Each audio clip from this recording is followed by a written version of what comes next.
So, not to beat a dead horse, but I am moving.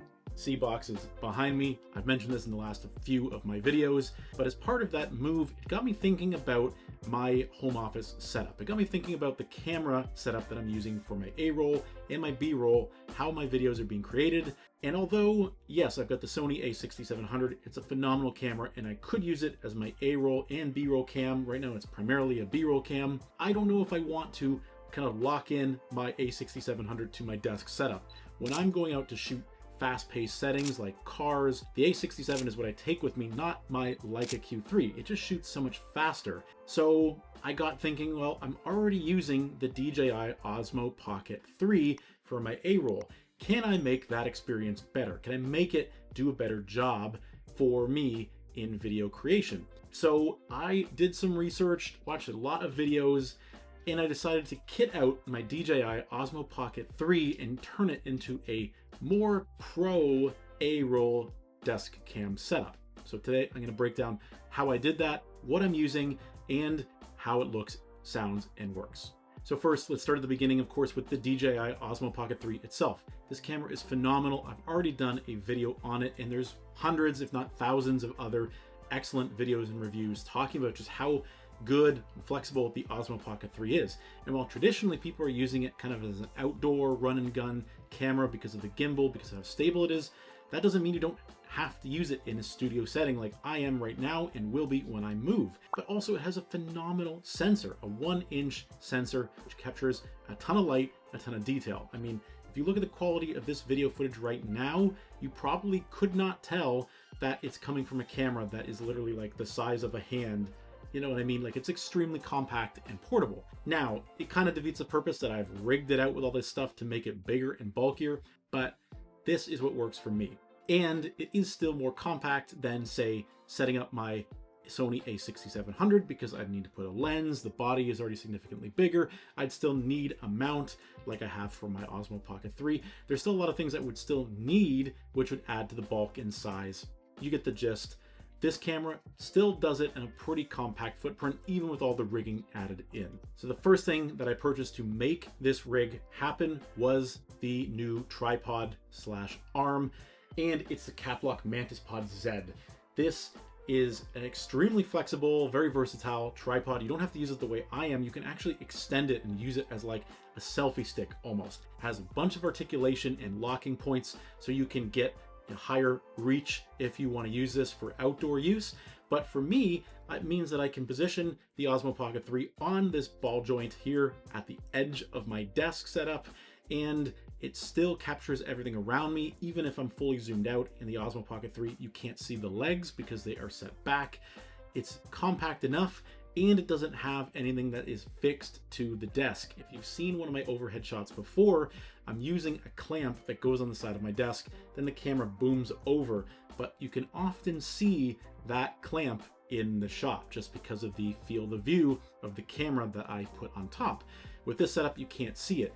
And in the case that I want to do it, I can unlock this middle joint here and I can actually flip up the Osmo Pocket 3 and use it for said overhead shot all in one. So pretty cool. And this tripod was under 100 Canadian dollars. So you can probably get it for like 75, 70 bucks US.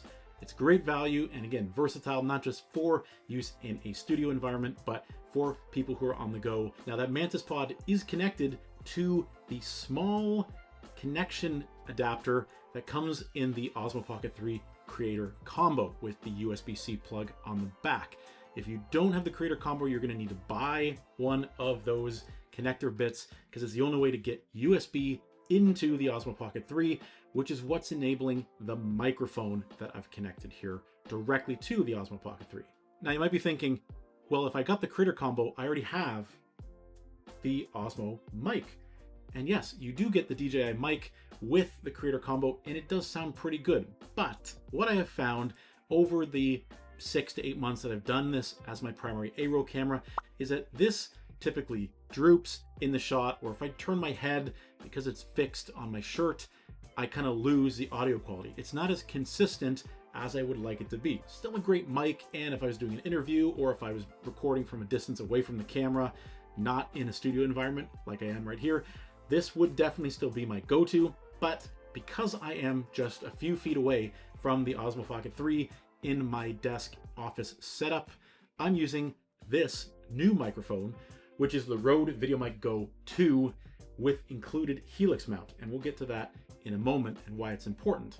The Rode VideoMic 2 has phenomenal audio quality, picks up your voice very well. It's crisp, it's clear, and very, very cost effective. And again, with that helix mount, it can connect to the cage that I've put on the Osmo Pocket 3 and mounts right on the side. You can also do line in through a traditional 3.5mm connector, which is included, or you can get a USB-C cable, which is what I've done. Plug one side of the Rode mic into the back of the DJI Osmo Pocket 3 for direct line in audio.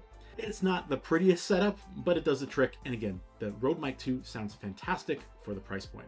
You can pick one of these up on Amazon for 140 Canadian dollars, so 115 US or so. It's, I think, even cheaper than buying one of these mics from DJI separately. So all in all, great value, especially for the quality you're getting out of this mic. And since that mount that the Rode Mic 2 is connected to is so important for this setup to work, because there is really nothing for a mic to clip onto on the DJI Osmo Pocket 3, let's talk about that cage now that I've got on it. It's from Ulanzi, it's their PK06, and it has a bunch of different anchor points, and it just snaps right around. You can still open the screen, turn the Osmo Pocket 3 on and off. It doesn't get in the way of operation. There's a couple little cutouts for the record button and the joystick, so you can still position and frame your shots, zoom in and out, do everything you need to do, navigate the menu. And again, very cost effective and easy way to get some added connector points on your DJI Osmo Pocket 3 for rigging it out. It was about 60 Canadian dollars, so probably in and around 45, 50 US dollars for this cage. There are other ones out there. I'll link a couple of different ones down below. All depends on how many mounting points or fixing points you really need to complete your setup. I just needed one really for the mic with that helix mount, so this is the one I went with. But the sky's the limit. If you want to totally rig out your Osmo Pocket 3 in a crazy way, you can do that as well. And all said and done, all together, this is what my Osmo Pocket 3 rig looks, sounds like, and works like. For me, it perfectly accomplishes what I set out to do. It removes a mic from being present in the shot, and the audio quality will be more consistent because that mic is always facing me, always capturing my voice, regardless of whether I turn my head here or I'm looking right at frame. If I'm looking at my notes, looking at my phone, I'm still getting that same great, crisp, clear audio quality, which I don't all the time with a mic like this. I've got an excellent connector here with this Mantis pod. I can adjust and reframe, move it up and down, or get it closer to me or farther away, whatever I need to do to get my shot, convert it into an overhead. I can do it all with one tripod without any clamps or adapters on the desk, which frees up more space and again, makes the shot a little bit cleaner. And lastly, of course, this is all possible and powered by what is a pretty incredible piece of kit, which is the Osmo Pocket 3. Again, that 1-inch CMOS sensor, shoots at f2, shoots in 4K up to 120 FPS, has the incredible 3-axis gimbal for stabilizing, and with Active Track 6, you can lock onto your face or another subject and follow it around very easily and very well. All this comes together in a really compelling kit, which for the price point of the Osmo Pocket 3, which is under $1,000 Canadian, you cannot go wrong with the quality. Yes, you could potentially use something like an iPhone, absolutely fine, but this is a step up, even above what you're going to get with an iPhone. You're going to get better audio capture. You're going to gain the ability to track yourself in frame, which you cannot currently really do when you're recording with an iPhone out of the box. And you're going to get very comparable, if not slightly better, video quality out of the Osmo Pocket 3 as well. The sensor is just bigger. All in all, just a really compelling package. And for just a few $100s more, you can really make the Osmo Pocket 3 a tried and true studio performance beast. But as always, what do you guys think about my Osmo Pocket 3 setup? Do you love it? Do you hate it? Do you think it's silly?